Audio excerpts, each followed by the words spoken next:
உலக மக்கள் எல்லோருக்கும் வணக்கம். ஜி கோபால் பேசுகிறேன். இன்னைக்கு பேசக்கூடிய தலைப்பு என்ன அப்படின்னா மாத பலன்கள். மாத பலன்கள் வரிசையில் செப்டம்பர் மாத பலன்கள் மகர ராசிக்காரங்களுக்கு, மகத்தான மகர ராசிக்காரங்களுக்கு எப்படி இருக்கும் அதை பத்தி தான் இந்த வீடியோல தெளிவா பார்க்க போறோம். இப்ப இந்த வீடியோல இந்த மாதத்துடைய கிரக அடைவுகள் எப்படி இருக்குன்னு பார்க்கலாம். மகரத்துக்கு 2ஆம் இடமான கும்பத்தில் ராகு பகவான், 3ஆம் இடத்தில் சனி பகவான், மிதுனத்தில் குரு பகவான், 8ஆம் இடமான சிம்மத்தில் செப்டம்பர் 14ஆம் தேதி சுக்கிர பகவான் பெயர்ச்சியே வர்றாங்க. அந்த சுக்கிர பகவானோடு கேது பகவானும் இருக்கிறாங்க. அதே சமயத்துல புதன் பகவானும் சிம்மத்தில் இருந்து செப்டம்பர் 14ஆம் தேதி பயிற்சியாகி கன்னிக்கு வந்துடுறாங்க. செப்டம்பர் 13ஆம் தேதி கன்னியில் இருந்த செவ்வாய் பகவான் பயிற்சியாகி துலாமுக்கு வந்துடுறாங்க. செப்டம்பர் 17ஆம் தேதி சிம்மத்தில் இருந்து கேதுவோடு இருந்த சூரியன் செப்டம்பர் 17ஆம் தேதி பெயர்ச்சியாகி கன்னிக்கு வந்துடுறாங்க. ஆட்சி உச்சம் பெற்ற புதனோடு இணைந்து இருக்கிறாங்க. அப்ப இந்த கிரக பெயர்ச்சியில் ஆப்பட்டது மகர ராசிக்காரர்களாகிய எங்களுக்கு எப்படி இருக்கும்? இப்ப மகர ராசி இப்ப பலன் சொல்ல போறோம். பலன் சொல்வதற்கே எனக்கு ரொம்ப திருப்தியா இருக்குது. இவங்களுக்கு எந்தெந்த கிரகங்கள் ஃபேவரா இருக்குது அப்படிங்கிறத முதல்ல அந்த பாசிட்டிவ் சைடு நான் சொல்லிடுறேன். இவங்களுக்கு சனி பகவான் ரொம்ப நல்லா இருக்கிறாங்க. அது போக குரு 6ல இருந்தாலும் அதனுடைய பார்வை படக்கூடிய இடங்கள் மகர ராசிக்கு நல்லா இருக்குது.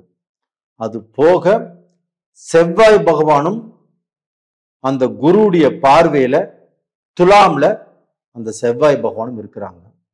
அது போக இவங்களுக்கு பாக்யாதிபதி புதன் பகவான், அந்த புதன் பகவானும் ஆட்சி பிளஸ் உச்சத்தோடு கன்னியிலேயே இருக்கிறாங்க. அது போக அந்த சூரிய பகவானும் 8ல் இருந்த சூரிய பகவானும் 9ஆம் இடத்துக்கு புதனோடு இணைந்து புதாதித்ய யோகத்தோடு இருக்கிறாங்க. அப்ப டோட்டலா பாத்தீங்கன்னா சனி, குரு, அது போக சூரியன், அது போக புதன், செவ்வாய், இந்த 5 கிரகங்களும் மகர ராசிக்காரங்களுக்கு ரொம்ப ஃபேவரா இருக்குது. அப்ப பாத்தீங்கன்னா இப்ப 7 சனி முடிஞ்சிருச்சு. நாம் எல்லாமே எவ்வளவோ கஷ்டப்பட்டோம், எவ்வளவோ பிரச்சனைகளை சந்திச்சோம். அது மெல்ல மெல்ல வெளியில வந்துட்டு இருக்கிறோம் அப்படின்னு ஒரு 70% பேர் எங்கிட்ட ஜாதகம் பார்த்தவங்க நிறைய பேர் சொல்லியிருக்கிறீங்க. நானும் உங்களுக்கு அடுத்தது என்னது நல்லது நடக்க போகும் அப்படின்னு உங்களுடைய ஜாதகத்தை பார்த்து நிறைய பேருக்கு சொல்லியிருக்கிறேன். அது போக அதுல 25% 30% பேருக்கு ஜாதகத்துல நடக்கக்கூடிய தசா புத்திகள் சரியில்லை. அதனால கொஞ்சம் வெயிட் பண்ணுங்க, கொஞ்சம் பொறுமையா இருங்க, மெல்ல மெல்ல நீங்க முன்னேற்ற பாதையில வந்துருவீங்க அப்படிங்கிற விஷயத்தையும் நான் சொல்லியிருக்கிறேன். இப்ப பாத்தீங்கன்னா இந்த சனி வக்ர கதி வந்ததுனால கண்டிப்பாக ஒன்றும் பயப்பட வேண்டாம். சனி வக்ரம் அப்படிங்கிறது கொஞ்சம் வேகமாக சனி செயல்படும்.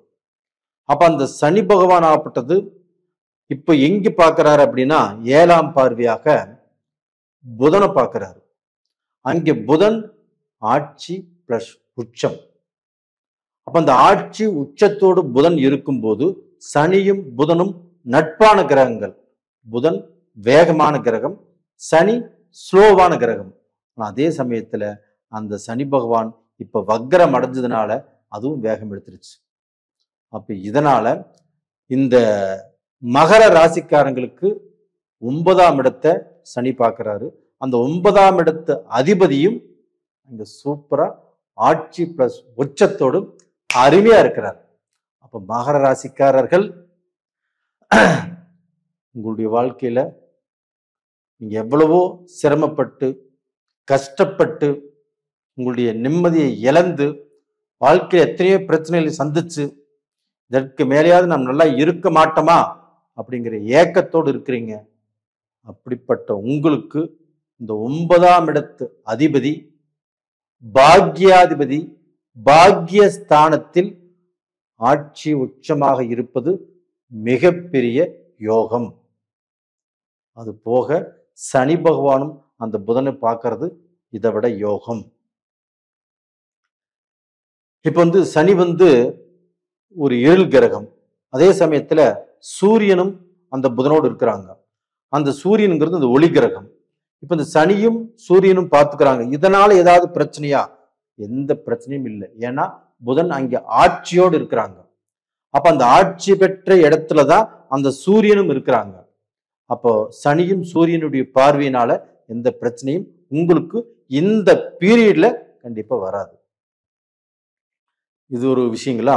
அது போக பாத்தீங்கன்னா அந்த புதன் நல்ல அறிவு, நல்ல திறமை, நல்ல சிந்தனை, எதை செய்யலாம், எதை செய்யக்கூடாது, எது செஞ்சா நம்ம நல்ல நிலைமைக்கு வருவோம், எந்த ரூட்ல போகணும், எந்த ரூட்ல போகக்கூடாது, இந்த விவரத்தை எல்லாத்தையுமே மகர ராசிக்காரங்களுக்கு காட்டி கொடுத்துரும். அப்ப பாத்தீங்கன்னா நாம ஒரு தெளிவான பாதையில போவோம். நம்ம ஒரு பிசினஸ் எடுத்தாலும் அதை சக்சஸ் பண்ணி காட்டுவோம். இது வரைக்கும் நம்ம என்ன தப்பு செஞ்சிருக்கிறோம், அந்த தப்பு இனிமேல் செய்யக்கூடாது அப்படிங்கிறது அந்த புதன் காட்டி கொடுக்கும். அது போக நம்ம வேலையில நம்மளுக்கு இருக்கக்கூடிய அந்த ஸ்ட்ரெஸ் குறையும். வேலையில் இருக்கக்கூடிய நம்ம கூட வேலை செய்யறவங்கனால இருக்கக்கூடிய அந்த ஸ்ட்ரெஸ், நம்மளுக்கு மேல உள்ளவங்க அவங்கனால நம்மளுக்கு வந்த அந்த அவங்க நம்மளை புரிஞ்சுக்காம அதனால நம்மளுக்கு குழப்பங்கள் அது எல்லாமே தீரும். அப்போ பாத்தீங்கன்னா வேலையில நல்ல முன்னேற்றம் கிடைக்கும். ஒரு இன்டர்வியூ அட்டன் பண்ணாலும் அதுல சக்சஸ் பண்ணுவீங்க. அது போக பிசினஸ் நல்லா இருக்கும். எந்த குழப்பமும் இல்லை. நீங்க பாத்தீங்கன்னா ஒரு 2-3 மடங்கு இந்த பீரியட்ல அப்படியே வளர்ச்சி ஆயிட்டு வந்துட்டே இருப்பீங்க. இது போக உங்களுக்கு அந்த செவ்வாய் பகவான் 4க்குரிய கிரகம். அப்ப அந்த 4க்குரிய கிரகம் செவ்வாய் பகவானை அந்த குரு பகவான் பார்க்கிறாரு. அப்படி குரு பகவான் பார்க்கறதுனால அந்த செவ்வாய் அப்படிங்கிறது யாரு? பூமிகாரகன்.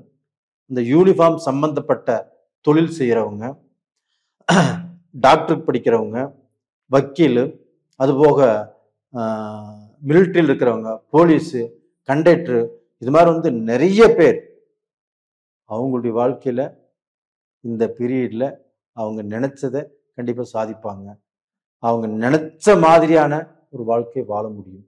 இதற்கு முன்னாண்ட நான் ஆசைப்பட்டது கிடைக்கல, நான் வேலையை நல்ல வேலைக்கு போகணும்னு நினைச்சேன், நான் இன்டர்வியூ அட்டன் பண்ணி இந்த மாதிரி வேலைக்கு வந்துட்டேன், அது போக பார்த்தீங்கன்னா எனக்கு இந்த வேலையில் திருப்தி இல்லை, எனக்கு ஒரு நல்ல ஒரு வேலைக்கு போகணும்னு ஆசை இருக்குது, ஆனால் இந்த சமயத்தில் நம்ம கம்பெனியை மாற்றலாமா மாற்றக்கூடாதா அப்படின்னா தாராளமாக இங்கேயும் சரி, வெளிநாட்டில் சிங்கப்பூர், மலேசியா, புருனே, அது போக Australia, Canada, USA, London, Switzerland, Spain, Italy, Norway, இந்த மாதிரி வெளிநாட்டில் நிறைய பேர் மகர ராசிக்காரங்க இன்னைக்கும் இருக்கிறீங்க. அவங்க தொழிலை மாற்றலாமா, வேற கண்ட்ரிக்கு போகலாமா, இல்லை இருக்கிற இடத்துலயே வேற கம்பெனிக்கு போகலாம் அப்படின்னா தாராளமாக செய்யலாம்.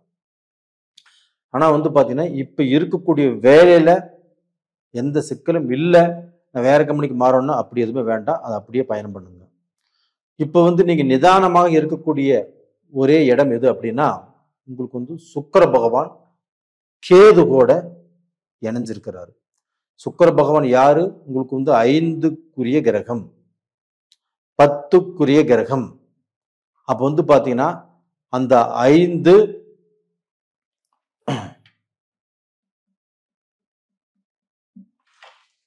அப்ப அந்த 5, 10க்குரிய கிரகமாகப்பட்டது அந்த சுக்கிர பகவான் கேது கூட இணைஞ்சிருக்கிறதுனால கண்டிப்பாக உங்களுக்கு திருமண வாழ்க்கை. இப்போ ஒரு பொண்ணு பார்க்க போறீங்க, நீங்க நினைச்ச மாதிரி பொண்ணு கிடைக்காது. அப்போ பாத்தீங்கன்னா அந்த பொண்ணுக்கு அழகும் இருக்கும், அறிவும் இருக்கும், வேற ஏதாவது ஒரு பிரச்சனை இருக்கும். அது போக அந்த பொண்ணுக்கு சம்பளம் கம்மியா இருக்கலாம். உங்களுக்கு நீங்க பிடித்திருக்குன்னு நினைச்சிட்டு வந்ததுக்கு அப்புறம் அந்த பொண்ணை பத்தி சில குழப்பங்கள் வரும். மீண்டும் வந்து பார்த்தீங்கன்னா அந்த கல்யாணம் நடக்காம போகும். இல்லை 2 பேத்துக்கு ஆணும் பெண்ணுக்கும் பிடிச்சிருக்குது, ஆஹ் வேலை நல்லா இருக்குது, படிப்பு நல்லா இருக்குது, ஹைட் வெயிட் நல்லா இருக்குது, அழகு நல்லா இருக்குது, பிடிச்சிருக்குதுன்னு அப்படின்னு நீங்க சம்மதம் பேசிட்டு வந்தாலும் அந்த திருமண டயத்தில் இந்த கல்யாணம் நடக்காத அளவுக்கு சில பிரச்சனைகள் உருவாகும், குழப்பங்கள் வரும். அப்போ 2 பேரும் பார்த்து அந்த பொண்ணுக்கு அது குறை, மாப்பிள்ளைக்கு இது குறை அப்படின்னு சொல்லி இருந்தாலும் அது போக அந்த குறையெல்லாம் நிவர்த்தி பண்ணி அந்த குறையை வந்து இந்த குறையில ஒன்றும் பண்ணாது பெரியவங்க சொல்லி நீங்க 2 பேரும் மறுபடியும் சம்மதப்பட்டு அந்த கல்யாணத்துக்கு நீங்க ஒத்துக்கிட்டு இருந்தாலும் அந்த கல்யாணமும் நடக்காது. ஏன்னா இந்த சுக்கிரன் கேது கூட சம்பந்தப்பட்டிருக்கிறதுனால கண்டிப்பாக திருமண வாழ்க்கையில சில பிரச்சனைகள் வருவதற்கு வாய்ப்பு இருக்கிறது. அதனால இந்த 1 மாச காலத்துல, அதாவது செப்டம்பர் 14 இருந்து 1 மாசம் திருமண காரியங்களை இப்போதைக்கு செய்வது அப்படிங்கிறது மகர ராசிக்கு நல்லா இல்லை. அது போக பார்த்தீங்கன்னா இப்போ இந்த ஹோட்டல் சம்பந்தப்பட்ட தொழில், இந்த கிஃப்ட் ஐட்டம் சம்பந்தப்பட்ட தொழில், அது போக பார்த்தீங்கன்னா டிபார்ட்மெண்டல் ஸ்டோர், பூஜை பொருட்கள், அந்த மாதிரி பிஸ்னஸ் பண்ணுறது, இந்த மாதிரி பிஸ்னஸில் இருக்கிறவங்கள கொஞ்சம் நிதானமாக இருங்க.